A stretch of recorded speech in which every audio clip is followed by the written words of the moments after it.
Vous pouvez dire ce que vous voulez de ce chapitre. Perso, je l'ai juste kiffé car nous avons enfin un chapitre avec un titre coïncident avec les événements du chapitre. Ne vous inquiétez pas, nous allons en parler.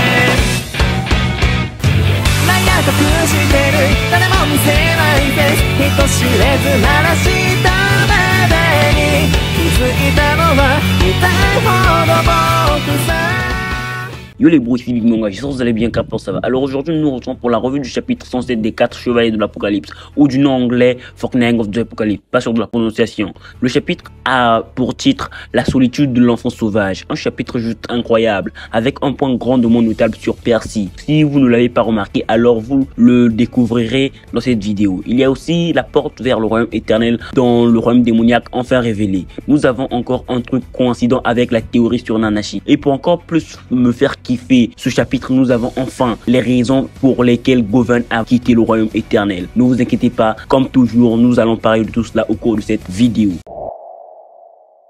Dès le début, nous avons une page cover juste incroyable. Nous montrons Govan face aux chevaliers chaotiques. Ce que j'ai juste kiffé. Le chapitre s'ouvre avec les chevaliers chaotiques attaquant Govan et lui demandant ce qu'elle a fait de Rosebang. Nous avons une Govan se défendant très bien durant ce petit échange de coups. En y regardant de plus près, les chevaliers chaotiques n'arrivent même pas à la toucher. Avec bien évidemment Mortlash et Tomintoul à côté, regardant juste leurs compagnons se battre contre Govan.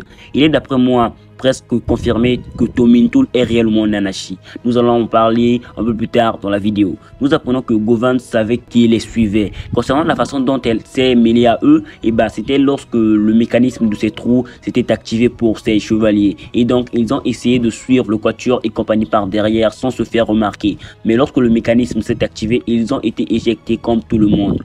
Mais à la différence du quatuor et compagnie, eux ne sont pas tombés car ils ont pu invoquer une créature du purgatoire leur permettant de ne pas tomber, mais malheureusement pour eux, Govan leur avait vu. Après cela, d'un coup, à un moment d'inattention de leur part, elle échangea de place avec Rosebang et prit son apparence, avec bien évidemment ce dernier tombant en chute libre. Avec cela, deux destins s'offraient à ce dernier. Rosebang bien évidemment, en premier, la mort subite, devenant ainsi la nourriture des démons, ou en second, il réussit à survivre avec les os brisés de partout, mais devient quand même la bouffe des démons. Et en revenant dans le présent, nous avons alors Govan attaquant Glenesk, ce qui ne fera pas rien à ce dernier ou cette dernière. Nous avons alors ce dernier ou cette dernière voulant découper Govan de partout, mais bon, elle réussira à éviter ces différents coups. Ensuite, nous avons une ruée de chevaliers chaotiques, sauf Mortlash et Tomintoul voulant attaquer Govan. Avec ces derniers disant que nièce d'Arthur ou pas, elle devra perdre la vie au cours de cet échange de coups. Et aussi avec son titre de sorcière, si elle veut lancer un sort, elle devra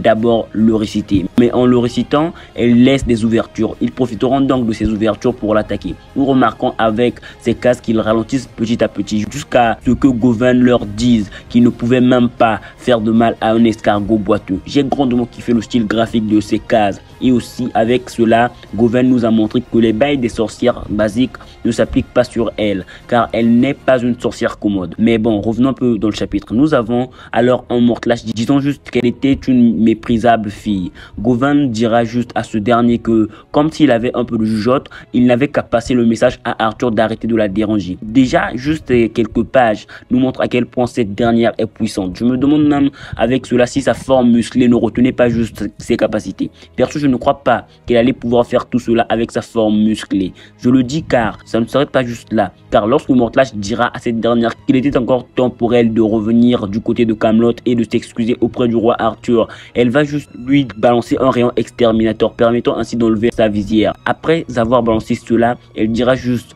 que c'était le raisonnement d'un roturier. Et donc, elle, n'étant pas une roturière, ne servira et ne se prosternera devant personne. Après cela, nous avons un Mortlash essayant d'attaquer le mental de cette dernière en la disant qu'ils étaient peut-être tous des roturiers, mais eux avaient des gens qu'ils chérissaient, des gens pour qui ils pourraient même donner leur vie dans le combat. À la différence d'eux, elle ne peut rien ressentir pour les autres. Elle ne peut même pas éprouver l'amour pour son père qui l'a élevé ou encore pour son oncle oncle qui lui a tout donné et donc elle ne pourrait jamais les comprendre. En réponse à cela, Govan lui dira juste que s'il le voulait, alors elle allait volontiers compatir pour lui. Nous avons alors un Mortlash, disons un truc qui fera un peu sortir cette dernière de ses gants, car il la demandera juste pourquoi c'est elle enfuie de Camelot puisqu'elle avait tout là-bas. Nous avons alors Govan un peu vénère, lui disant comment pouvait-elle tout avoir là-bas alors qu'elle n'a trouvé aucune des réponses aux questions qu'elle cherchait là-bas. Et ces différentes questions sont: qui suis-je? Qui sont mes véritables parents? Pourquoi suis-je intéressé que par les femmes? Pourquoi suis-je incapable de ressentir le moindre sentiment d'amour pour autrui? Avec ces différentes questions, je peux retenir que cette dernière est une lesbienne. Je ne sais pas si ça dérange quelques-uns, mais pour ma part, ça ne me dérange pas trop. Ça dépend aussi de la façon dont Nakaba gérera cela à l'avenir. Et avec cette dernière, ne pouvons pas ressentir de sentiments pour autrui. Je sais pas pour vous, mais je trouve que cette dernière, au-delà de nous montrer des caractéristiques de Merlin d'Escanor, nous montre aussi par ce fait des caractéristiques de Gaozer. Je sais bien que vous n'y avez peut-être pas pensé, mais en y réfléchissant un peu mieux, de les de Litins, nous avions aussi un Gaozer n'ayant pas de sentiments pour autrui. Et son but était de pouvoir avoir des sentiments pour autrui, bien évidemment. Je ne dis pas que ces deux persos ont une trame de fond identique. Non, non. Mais Govan rassemble aussi des trucs liés à Gaozer, d'après moi, bien évidemment. Mais donnez-moi votre avis sur cela en commentaire. Ça m'intéresse de ouf. Nous avons alors une Govan disant qu'Arthur le sache ou pas, il esquivait toujours ces questions.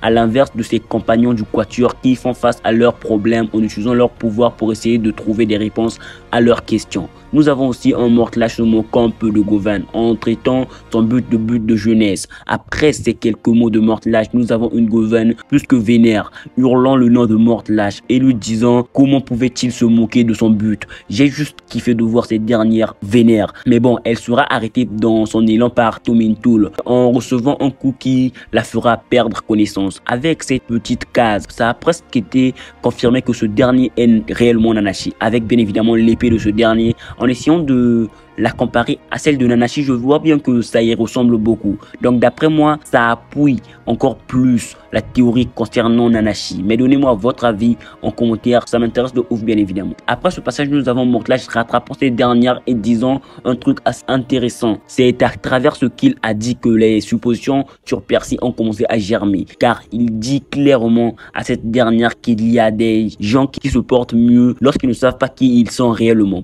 Nous voyons bien que ces mots sont illustrés par Percy. Car en disant cela, dans la même page, nous avons Percy soignant ce chevalier chaotique Rosebang. En essayant de voir l'image de plus près, je sais pas pour vous, mais je croirais voir une moustache et une petite barbe sur Percy. Mais bon, c'est juste un truc que j'ai cru voir dans cette case. Et c'est aussi dû à cause des ombres et des lumières dues à l'utilisation de sa magie. Mais bon, ça reste important de le dire. Et juste le fait qu'on nous montre Percy avec un Mortlash disant cela me fait juste penser que Percy devrait être un être dangereux et pas que pour les autres, car je pourrais aussi supposer que sa véritable nature ne serait peut-être pas bien vue par lui-même et aussi son entourage bien évidemment. Mais bon, j'attends vos avis sur cela en commentaire. J'ai apprécié cette séquence avec ces derniers, séquence qui nous montre une Govan incroyable, nous montrant que peut-être serait-elle plus puissante que Tristan. Je me demande si elle peut utiliser tous ses pouvoirs de sorcière avec sa forme musclée. Et aussi je me demande si nous avons réellement encore besoin de voir la forme musclée de cette dernière. Je le dis car perso je pense que cette forme de gamine est plus puissante que la forme musclée. Je sais pas pour vous, mais perso je kiffe de plus en plus cette dernière avec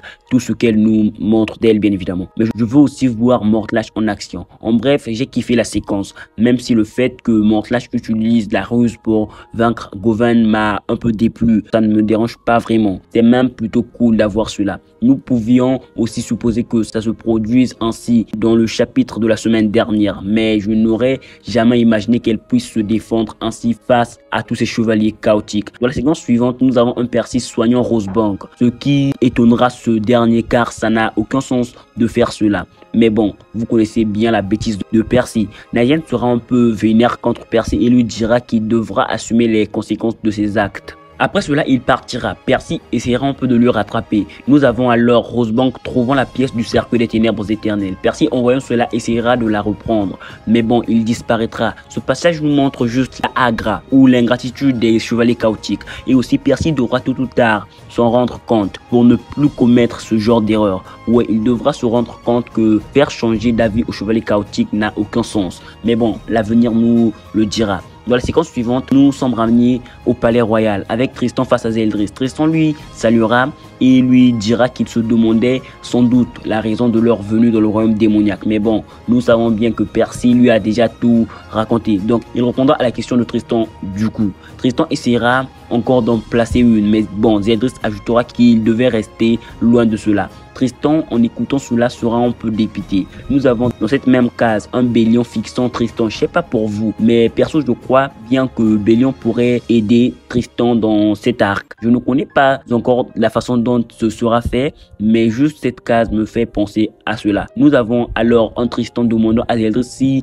c'était parce qu'il était le fils d'Elisabeth. Zeldris lui dira qu'il ne ressemblait pas à Mélodas. Il croira qu'il le disait dans l'ensemble, mais bon, il lui dira qu'il ne parlait pas de son apparence. Lancelot lui coupera la parole et lui demandera pourquoi ne voulait-il pas qu'il prenne ce passage. Nous apprenons alors de Zeldris que la porte n'était pas le problème, mais le problème était le temps et le lieu. Nous apprenons aussi que le monde démoniaque est la maison d'une bête géante nommée Behemoth, et aussi la porte vers le royaume éternel est apparue sur son dos. Pour encore plus compliquer les choses, la bête est maintenant réveillée, et lorsque le Behemoth se réveille, il englobe toute vie, même celle des démons existants dans le royaume démoniaque. Et enfin, Zeldris dira que pour être clair, ils ne pourront jamais atteindre la porte vers le royaume éternel en vie. J'ai juste kiffé cette double page avec le Behemoth, et nous voyons bien que l'ancien roi démon était face à lui. Donc peut-être il y a eu des affrontements entre les deux, soldant peut-être par la défaite du roi des démons. Ce qui nous montrerait juste à quel point cette créature est surpuissante. Mais bon, peut-être qu'il y a eu égalité entre les deux, car le Behemoth pourrait aussi être une forme de divinité, permettant aussi au roi démon de ne jamais pouvoir lui battre, comme nous l'avons vu avec la divinité suprême et le roi des démons. Et nous voyons bien qu'il y a des démons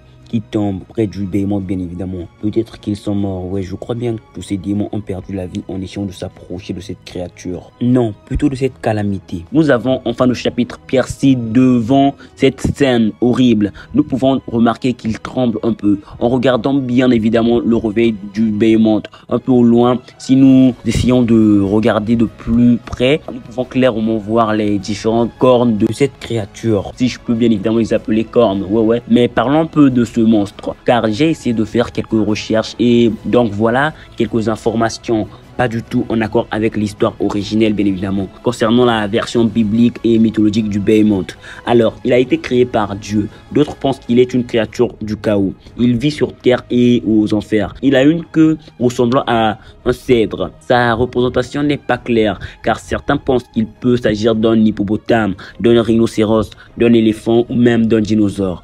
Une représentation considère le Behemoth comme étant un grand soldat de Satan, vivant en enfer. Le Behemoth est aussi le gardien infernal des banquets. On dit aussi qu'il avait une certaine réputation pour sa voix, étant considéré comme le chanteur démon officiel des enfers. Le rugissement du Behemoth peut apaiser les bêtes les plus sauvages et elle peut sauver la terre de la destruction. Et enfin, le seul qui peut le tuer est son propre créateur, Dieu ou le chaos. Voilà en bref toutes les représentations bibliques et mythologiques du Behemoth. Avez-vous donc kiffé la représentation du Behemoth d'après Nakaba? Si vous n'avez pas bien compris, d'après Nakaba, le Behemoth est une créature qui, dès son réveil, englobe toute vie, même celle des démons, puisqu'il vit dans le royaume démoniaque. Le premier chapitre a pour titre La calamité Behemoth. J'espère fortement que Nakaba n'a pas donné ce titre juste pour faire joli, avec un truc pas du tout en lien avec le Behemoth. J'espère donc que nous aurons le chapitre prochain centré sur le Behemoth. Et aussi, la semaine prochaine, je ne ferai pas de review,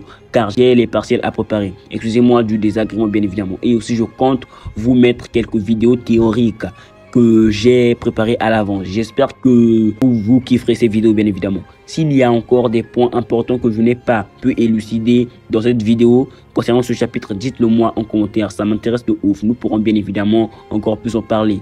Voilà tout pour cette vidéo. J'espère qu'elle vous aura plu. Si vous avez kiffé la vidéo comme le chapitre, likez et partagez la vidéo.